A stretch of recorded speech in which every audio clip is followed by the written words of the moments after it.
Assalamualaikum warahmatullahi wabarakatuh. Ayo dukung channel ini Ustadz Kahfi Mengaji dengan subscribe, like, dan berikan komentar.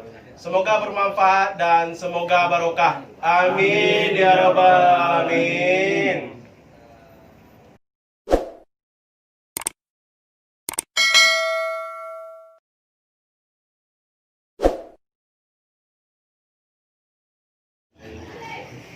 Assalamualaikum warahmatullahi wabarakatuh. Waalaikumsalam warahmatullahi wabarakatuh. Alhamdulillahirabbil alamin. Wal 'aqibatu lil muttaqin. Wala 'udwana illa 'alal zalimin. Asyhadu an la ilaha illallah wahdahu la syarika lah. Al-Malikul Haqqul Mubin. Wa asyhadu anna Muhammadan 'abduhu wa rasuluh. As-Sadiqul Wa'dil Amin.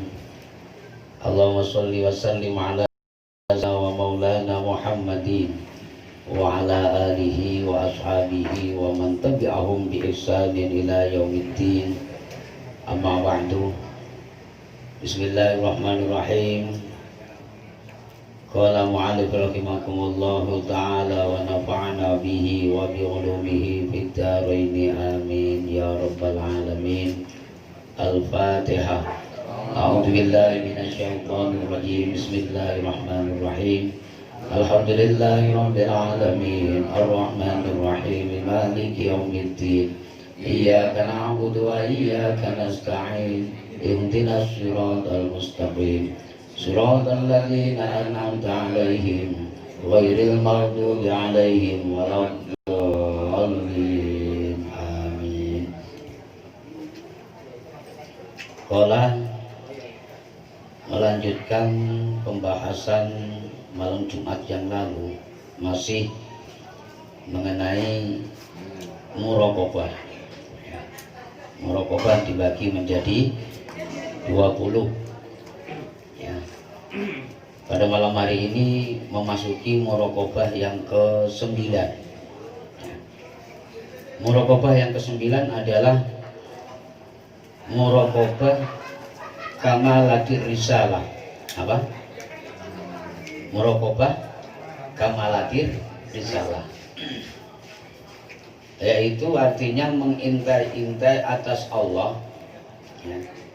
Mengintai-intai Allah yang telah menjadikan para rasul dengan sifat-sifat mereka yang sempurna. Jadi muraqabah itu berusaha untuk menggerakkan mata hati kita agar berusaha selalu melihat atau mengintai-intai kepada Allah, ya, melihat, mengintai-intai kepada Allah yang telah menjadikan para rasul itu dengan sifat-sifat yang sempurna. Ya. Kalau muraqabah yang ke-8 kemarin adalah muraqabah kamalatin nubuwah, ya. Pada malam hari ini muraqabah yang ke-9 adalah muraqabah kamalatir risalah. Muraqabah kamalatin nubuwah itu mengintai-intai Allah yang telah menjadikan para nabi dengan sifat-sifat yang sempurna. Kalau yang ke-9 ini mengintai-intai Allah Subhanahu wa taala yang telah menjadikan para rasul dengan sifat-sifat yang sempurna. Bapak-bapak yang dirahmati Allah Subhanahu wa taala, ada nabi, ada rasul. Kalau rasul itu mesti nabi. Tapi kalau nabi belum tentu rasul. Sekarang saya akan tanya, jumlah nabi itu ada berapa? 25 itu yang wajib kita ketahui, yang wajib. Tapi ada yang di luar wajib kita ketahui, itu jumlahnya nabi itu banyak sekali. Ada berapa, Pak? Ya, selain yang wajib kita ketahui ada berapa? 124.000, Pak. Pernah dengar? Pak Sewa pernah dengar? Yang 25 aja nggak hafal. Apalagi 124 ribu. Nabi itu sesungguhnya jumlahnya banyak sekali. Ya. Ada 124 ribu nabi. Ya. Kalau Rasul, ya, Rasul yang wajib kita ketahui ada berapa? 25. Ya. Akan tetapi ya jumlah nabi yang menjadi Rasul yang tidak wajib kita ketahui itu banyak sekali. Ada berapa? 124. Itu nabi, ya kan? Nabi yang menjadi Rasul, ya kan? Selain yang wajib kita ketahui jumlahnya 25 itu ada berapa? Ada 312. Enggak lah, enggak pakai ribu. Ada 312 Rasul. Kalau 124 ribu itu nabi, tapi kalau 312 itu Rasul. Dan ya, dan yang wajib kita ketahui yang menjadi Rasul itu hanya 25 nabi dan Rasul. Paham Pak? Ya. Ada yang tidak kita ketahui biasanya, ya, selain yang wajib itu ada namanya nabi siapa ya? Nabi Sid. Nah dengar?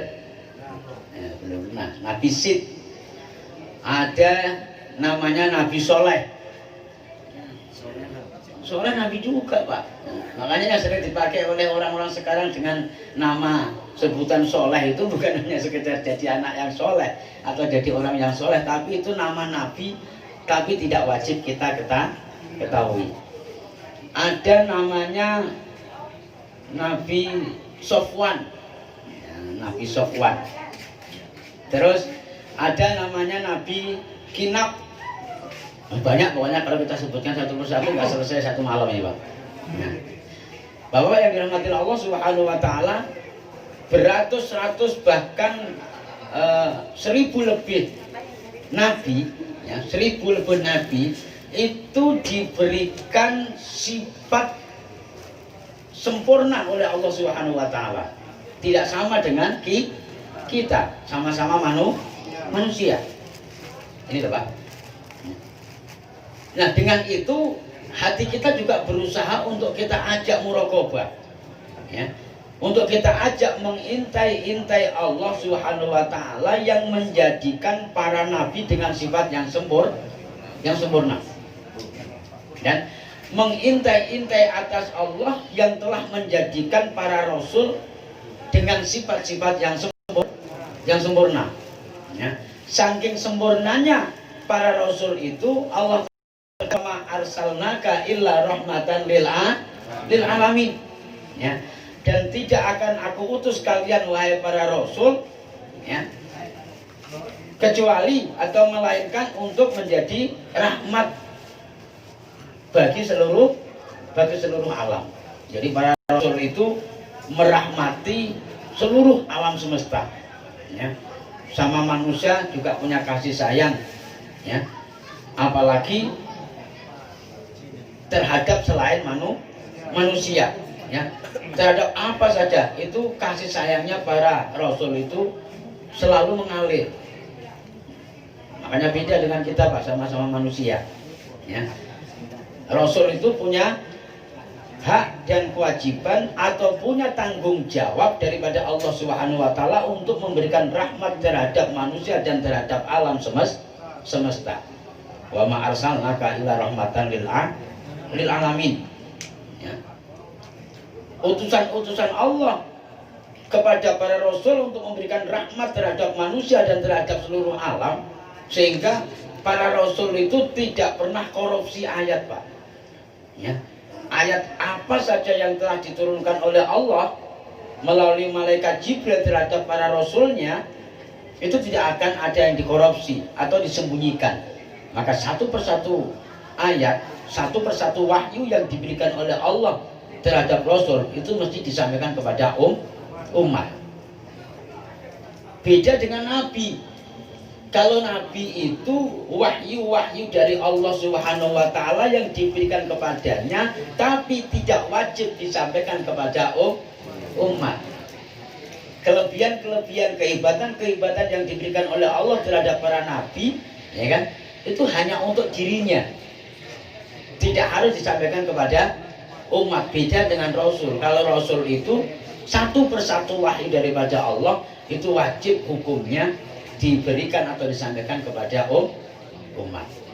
Ini Bapak-bapak yang dirahmati Allah Subhanahu wa taala, kita juga harus sedikit tahu dan sedikit memahami tentang kedudukan-kedudukan para rasul dan para nabi, sehingga kita juga harus tahu berapa jumlah daripada nabi dan berapa jumlah daripada rasul. Bapak-bapak yang dirahmati Allah Subhanahu wa taala, ya, mungkin juga kita selama ini kurang tahu bahwa nabi-nabi Allah mulai dari zaman Nabi Adam sampai zaman Nabi Muhammad, atau mulai kanjeng Nabi Adam sampai kanjeng Nabi Muhammad, itu semua sudah meninggal. Ada yang masih hidup nggak? Ada yang masih hidup nggak? Nah, ini juga perlu kita ketahui Pak, sebagai umat muslim, bahwa dari sekian ratus bahkan sekian ribu nabi tersebut semua sudah mati, melainkan ada 4 nabi yang masih hidup. Pernah dengar? Pernah dengar Pak? Ada berapa? Ada 4. Di antaranya adalah Nabi Isa. Nah, Nabi Isa itu juga masih hidup. Makanya disembah-sembah oleh orang selain kita, ya, orang Nasrani, karena mereka punya keyakinan bahwa Nabi Isa itu masih hidup. Dan kita sebagai umat muslim harus wajib meyakini bahwa Nabi Isa masih hidup. Sejarahnya nanti ada. Kemudian yang kedua Nabi Khidir, ya. Nabi Khidir juga masih hidup, sehingga kehidupan Nabi Khidir ada di laut, ya. Jarang sekali dia mentas ke darat. Kalau Nabi Khidir kalau dia mentas ke darat itu biasanya memberikan tanda-tanda ketidakbaikan oleh seseorang, ya, sebagaimana yang dialamin oleh Sa'labah, ya kan? Sa'labah ketika jaya kaya raya, maka Nabi Khidir diutus oleh Allah untuk mencoba keimanan Sa'labah atas nikmat-nikmat yang diberikannya. Ketika masih miskin, DP-nya sama Allah luar biasa. Dulu Sa'labah rajin ibadah, 5 waktu gak pernah ketinggalan berjamaah. Bahkan bukan berjamaah dengan ustadz, berjamaah dengan kanjeng Nabi selama bertahun-tahun lamanya.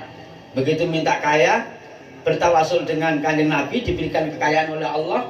Karena diberikan modal oleh kanjeng Nabi Muhammad 2 ekor kambing, akhirnya menjadi orang kaya raya.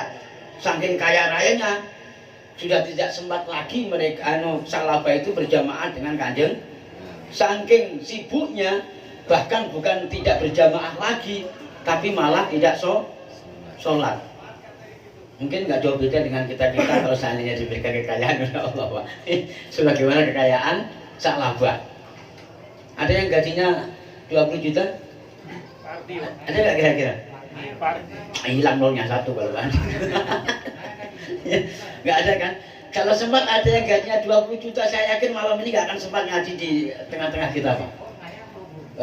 Kalau Pak Erwin mungkin beda, lebih dari 20, tapi gajinya minallah, bukan dari manusia. Nah, Bapak yang dirahmati Allah Subhanahu wa taala, Nabi kita diutus oleh Allah untuk naik ke darat, ya, menjelma sebagai manusia biasa, menjelma sebagai orang miskin, dan berusaha untuk minta kepada Sa'labah. Ya, saking kufurnya Sa'labah atas nikmat yang diberikan oleh Allah, melihat Nabi Khidir menjelma sebagai manusia, kemudian menjelma sebagai anak muda yang gagah, tampan dengan berpakaian yang najis, ya, pakai sepatu bata, kemudian pakai baju putih, kemeja yang masuk ke celana, ya, pokoknya ready lah, pakai jasi, membawa kertas proposal, ya. minta kepada Sa'labah. Spontanitas langsung dimaki-maki sama Sa'labah. Kamu itu anak muda kok jadi pengemis, nggak punya malu. tenaganya masih kuat, kerjaan apa saja masih bisa kok minta-minta. Kamu tahu nggak? Saya bisa kaya raya ini karena hasil kerja keras saya. Paham, Pak? Ada nggak kira-kira Bapak yang terbesit ketika diberikan nikmat oleh Allah itu merasa bahwa itu dari hasil jerih payah saya? Ada nggak? Semuanya. Ini gaji saya 1 bulan. Hujanan panas kepanasan ini kok. Kan gitu. Nggak merasa bahwa ini titipan dari Allah. Jadi kalau yang masih punya pemikiran seperti itu berarti temannya ataupun saudaranya salah. Nah, akhirnya apa? Ya, akhirnya begitu Nabi Khidir dimaki-maki oleh Sa'labah, ya, balik, ya, pulang. Habis pulang di tepi laut ngadu sama Allah, ya Allah, tugas dari engkau sudah saya laksanakan ya Allah. Ya. Apa yang kau dapatkan wahai Khidir? Saya dimaki-maki oleh Sa'labah ya Allah. Udah, oke, gak apa-apa. Udah kembali aja ke laut. Akhirnya Allah turunkan murka kepada Sa'labah. Saking murkanya Allah, ya, sampai Sa'labah itu tidak sempat taubat kepada Allah Subhanahu wa taala, matinya mati suul, harta bendanya habis nijis, tidak sedikit pun yang menemaninya, sampai bingung, sampai frustasi, akhirnya punya penyakit seluruh tubuhnya itu sudah kena penyakit semua, komplikasi, ya, ada asam lambungnya. Bukan hanya stroke Pak Haji, ini komplikasi. Komplikasi saking pusingnya, duitnya habis. Ya, kambing tiap hari itu mati 1.000, 2.000, 3.000 terus gitu. Apa nggak pusing kita? Ya kan? Kita jualan sate 1 hari nggak laku aja udah pusing, apalagi sampai duitnya habis. Makanya kalau mikir-mikir dunia itu nggak usah terlalu kuat-kuat, takutnya kayak Sa'labah gitu. Nah itu Nabi Khidir, ya. Kemudian yang ketiga yang Nabi yang masih hidup, Nabi siapa? Nabi Ilyas. Nabi Ilyas itu Nabi yang menjaga daratan, ya. Kehidupannya ada di daratan. Itu Nabi yang ketiga. Kemudian yang terakhir adalah Nabi yang masih hidup, Nabi siapa? Loh, ini ngantuk apa mah nggak ngerti, Pak? Yang bilang coba lah, Pak Ratin itu coba. Nabi yang masih hidup sampai sekarang ada 4 Nabi. Nabi Idris. Ya. Nabi Idris yang sampai sekarang di antara salah satu Nabi yang masih hidup, dan kehidupan beliau adalah duduk di dalam surga. Dalam cerita diceritakan bahwa Nabi Idris itu adalah Nabi yang pernah dicabut nyawanya oleh malaikat Israel, tapi sebelum dicabut Nabi Idris itu minta perjanjian dengan Israel. Oke, boleh saja kamu cabut wahai Israel, tapi tolong nanti setelah aku mati tolong dihidupkan kembali. Oh nggak bisa. Saya diutus sekali, kata Israel. Tapi ternyata perdebatan itu akhirnya Israel mengadu kepada Allah, dan permintaan daripada Nabi Idris karena kekasih Allah dikabulkan oleh Allah. Baik Israel, sampaikan kepada kekasihku rupanya Idris, ya, kupenuhin apa yang jadi permintaannya. Sampai sekarang kan kadang ada yang namanya mati apa? Mati suri. Habis mati berapa jam hidup kembali. Ada yang sudah ditanam, ya, sudah dimakamkan berapa minggu, berapa bulan, bahkan ada yang berapa tahun bisa hidup kembali. Itu karena ada juga zaman Nabi Idris.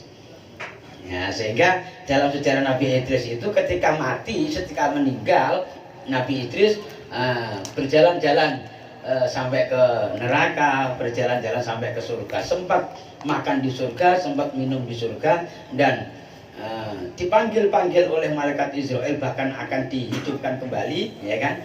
Dihidupkan kembali, sempat hidup, tapi begitu hidup, ya, keluar dari surga, ada sesuatu yang ketinggalan, rupanya telumpahnya Nabi Idris. Kalau bahasa sekarang itu sendalnya Nabi Idris itu ketinggalan di surga. Ketika keluar dari pintu surga, akhirnya balik kembali di dalam surga dalam keadaan masih hidup. Itu 4 nabi Allah ya, di antara sekian ratus dan sekian ribu nabi yang masih hidup sampai sekarang dan sampai nanti akhir hari kiamat. Nah, karena itu Bapak yang dirahmati Allah Subhanahu wa taala, kita juga harus meyakini itu dan mata hati kita berusaha kita gerakkan untuk melihat-lihat atau mengintai-intai, atau bahasa sekarang apa ya, muhasabah ya, bahasa syariatnya muhasabah atau mengevaluasi. Ya Allah, betapa besarnya anugerah Allah itu yang telah memberikan sifat kesempurnaan para nabi dan sifat kesempurnaan para rasul, sehingga ada nabi yang hidupnya beribu-ribu tahun kok masih hidup, terus selama ini makan apa, terus nanti sampai kiamat itu berapa juta tahun umurnya. Kemudian kalau dihitung-hitung itu, kalau dimeterin itu berapa meter tingginya. Ya Pak ya. Ada yang sudah pernah umroh, yang sudah pernah melihat makamnya Nabi Adam, ya kan? Tapi mungkin nggak sampai ke makamnya Nabi Adam ya. Yang melihat makamnya itu ada panjangnya itu kurang lebih mau 30 sekian meter, Pak. Panjang Nabi Adam alaihissalam, makamnya saja. Ya. Sepedanya. Nah, sepedanya itu mungkin rodanya itu berapa meter lingkarannya itu. Nah, kita paling tinggi 100 meter berapa? 1 meter 60 ya, paling tinggi 17 misalnya kan, 1 meter 70 paling tinggi. Berarti kalau seandainya Nabi Adam masih hidup sampai sekarang, kita nengok mukanya Nabi Adam tuh berangak gitu. Kita macam cebol ya, kerdil kita ini. Karena itu Bapak yang dirahmati Allah Subhanahu wa taala, itu juga sering-sering kita ajak hati kita untuk selalu melihat-lihat, mengintai-intai anugerahnya Allah yang telah menciptakan sifat kesempurnaannya para nabi dan para rasul, sehingga kalau hati kita selalu bergerak untuk selalu melihat anugerah-anugerah Allah yang sedemikian itu, insya Allah akan mampu membukakan